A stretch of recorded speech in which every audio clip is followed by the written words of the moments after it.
Right now, UGC marketing is an absolute buzzword, but if you're new to UGC or have never studied the psychology of ads, then you're probably wondering, why does UGC work so well? Most people don't know. Most people really kind of just do it, and a lot of people really aren't even that good at it. But today, the answer to the question is not super duper complicated, and as a matter of fact, I'm about to give you the 5 psychological triggers on why it works so well. Master these 5 triggers, and you will literally be a UGC marketing Jedi, like with your sword and everything. It'll be fucking dope, I promise. So before we get into all of that, I'm gonna give you guys my hot take on why UGC content is so popular, like literally all of a sudden. Right now, UGC content is the most effective and easiest way to source content. Before now, people were using UGC. You had to ship your product to a super high-end creative agency that made commercials, or you had to order the product yourself and get them shot, which actually took a lot, especially if you're like marketing a business yourself. Or the least efficient of all, you had to rely on your customers to send you all of your content, which works, just takes a really, really long time. Now, UGC has become more efficient and a whole lot easier to be able to make your content. But every single brand I see does it wrong. As a matter of fact, almost 99% of the brands that I see nowadays are doing UGC content wrong, because they think that one UGC campaign, and whenever I'm saying a campaign, it usually means like a very small collection of videos. So typically their campaigns are like 1 to 3, 1 to 5 videos if they're like really doing some crazy shit. But this couldn't be farther from the truth, because in my experience, it takes 10 to about 35 videos before you even start to begin to have a winning ad. Usually, especially for my clients, we like to make multiple winners, so we will test anywhere from about 60 to 90 pieces of creatives over a 3-month span. So I've seen a whole lot of UGC ads, but you have to test a lot in order to find out a winner. And most people only test, like I said, 5 at most, and then wonder why it doesn't work, says UGC is dead, and then they just move on to whatever the next thing is, when truthfully, they just didn't do it right. That's why I'm going to talk about these 5 psychological triggers, because it's going to allow you to make content and scale content a whole lot faster than you probably have been if you're doing what I just described. So let's start off with the first point. Social proof. This is the easiest one to understand, but most people don't understand how deep it goes. And people, what is the best way for me to describe this, right? People like having things that people already have. Whenever I wrote out this doc, we're not selling to astronauts that want to be the first person to like land on the moon. We're selling to people on the internet. They don't want to try something first. As a matter of fact, they won't be the first one to try that. If you use I've tried to test the marketing angle of be some of the first to like try this product and be part of our initial beta testing brand. Like, nobody wants to do that with e-commerce products. They want to do things that are trusted and valued by real people. And UGC really, really helps this. But this is about the amount of understanding that most people have around UGC content. They really don't understand it any deeper than that. And that's a problem, because it takes a little bit deeper into this step, into what I like to call the circle of influence. You guys see the graph here about the circle of influence, but even here it goes slightly deeper, and I'm about to explain it, because inside of the circle of influence, that's where you really, really make money. What happens is, everybody, including me and you, are influenced by somebody. Your girlfriend, your mom, your grandmother, your best friend, people at work, people on social media, your doctor, your nurse, like your whatever your pet does. Like, people are influenced by things. And when people are using these UGC creators, a lot of times they just go pick a pretty girl and say she's going to be the representation of our brand. And that doesn't work, because for social proof to really maximize and really, really work, you want to get the people who influence the people that you're trying to sell to. Because think about things like this.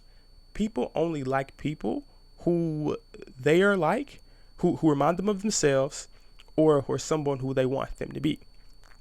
This one is special because the third one is that we don't necessarily want our brand to be liked. We want our brand to be bought. We want people to buy our shit, not necessarily like it on social media. So what happens is whenever you're choosing your UGC creators, choose creators based on how much they identify not with your target audience, but the people who influence your target audience. And that is when you really muster like the real seeds of social proof, when you pull out the people who influence your target audience. This is a super like marketing hack, I guess you could say. I don't think I've ever actually even told anybody that. So the authenticity and relatability is the second point. When I was in college building up all of my ecom brands, I was literally in my underwear all the time, picking my nose and skipping class. And because I understood authenticity and relatability, people who knew nothing about me and didn't know who I was, that just ran across my brand, they thought they were buying from a large corporation. And literally I was a kid with like a laptop that was broken running these ecom brands, because people can feel when things are faked. If you go to some of like the bigger brands, right? Like if you go to some of their like the huge brands, right? Like Dove, like Laurier, like freaking like these humongous brands that have billions of dollars in budgeting, and then you look in their social media is absolutely garbage. It is because of this thing right here. It doesn't feel authentic, and people can tell when things aren't authentic. And the only thing that those big brands and my competition did that I didn't was I actually caught real emotions. I understood that you need to capture someone's emotions in a very, very real and authentic way. It doesn't mean this can't be scripted. It means that it has to feel like it's real. Like, it's the reason why people are absolutely numb to commercials nowadays.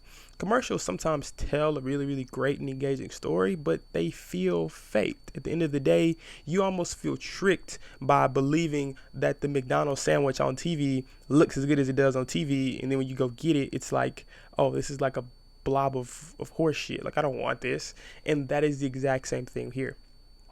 To put this simply, in 2020 and beyond, people are going to buy from faces, not logos. The quicker you understand and implement that, the more money you'll make. They're like literally hand in hand. The very, very next point is emotional engagement. This is a small point, but it's very, very important. Do you want to know the most powerful thing that me and every single marketer spend all day? I legitimately spend 8 to 12 hours a day working on this one specific thing, and I want to know how to hit it, how to trigger it more. It's emotions. I want to figure out, how do I make my buyer feel the emotion that I want them to feel? Whether it be happiness, whether it be sadness, I want someone to feel an emotion so heavy that they feel like they have to pull out their credit card and buy whatever just made their emotions so heavy, which is typically just from my brand. One of my favorite things about UGC content is that it invokes those emotions. It taps into the power of storytelling, and like every good Disney movie, it makes your brand memorable and impactful, and it actually means something. And you do that literally just through emotions. And UGC is an amazingly powerful way. I would argue it is the best way to help people spark emotions, because you can talk about specific pain points that piss your audience off and makes them want to move. The next thing is social connection and community building. This is kind of a dark place, but I'm going to take you here and I'm going to make it make sense in just a second. Everyone's fear is to be alone. If we take a peek at Maslow's hierarchy of needs, I meant to leave it here, but everyone wants to feel secure. In the world of social media, it might seem hard to relate those, but I want you to think about this for a minute. Humanity's greatest fear is the fear of being alone. Nobody wants to feel alone. That means on social media, on TikTok, on Twitter, on Instagram, the main reason why these social media apps grow so much is because they make people feel like they're not alone. People love attaching themselves to certain groups of certain things in different places because it makes them feel a sense of purpose, a sense of security, and not be alone. Now, this might sound a little sad, this might sound a little twisted, but as a marketer, you can capture the solution to this problem. you can help people not feel alone by using UGC content as the buy-in of the community to your brand. Because social connection is one piece, but social connection leads to community building. And whenever you do it right, there are people inside of your comments. There are people talking about your product in salon shops and at the movies and all over the place because they bought your product. They feel like they're a part of the community of people who know and understand and can share experiences and felt emotions about your product, because UGC fosters a sense of community and it connects your customers and your brand. It connects your customers to your brand, but it also connects your customers to each other. And that is how you grow in engagement. I think this is the last one, FOMO. If you're doing e-com right, then you are selling a product with a really, really good benefit. Like you're not just selling paper clips. I mean, maybe, right? Paper clips do serve a purpose, but you're not just selling paper clips. You're selling super cool paper clips that help you keep your paper organized. I don't know. You're selling products with really, really good benefits, like absolutely amazing benefits if you're doing e-commerce right.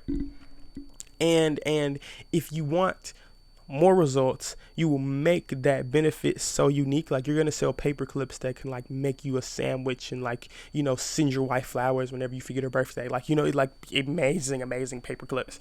And you make this so amazing that your target audience is drooling at the mouth because they want to try out your paper clips more than anything else in the world. And they truly feel like that they are missing out on a slice of life because your product is not in their life. That is another thing that user-generated content does. It creates this crazy sense of FOMO because instead of reading about it on a tweet or a review, I am actively seeing someone experience something that I have never experienced before. And I have this ridiculous sense of FOMO because, hell, I want to experience that. That looks fun. That makes me emotionally triggered. And I don't want to be left out. I want to be a part of the conversation. As a matter of fact, I want to be a part of the community that we were talking about in the earlier point. And the only way I can get access to this community is by buying this product off of your website. So it's as simple as that. UGC content is freaking amazing. If you're not using it, you need to start. Peace.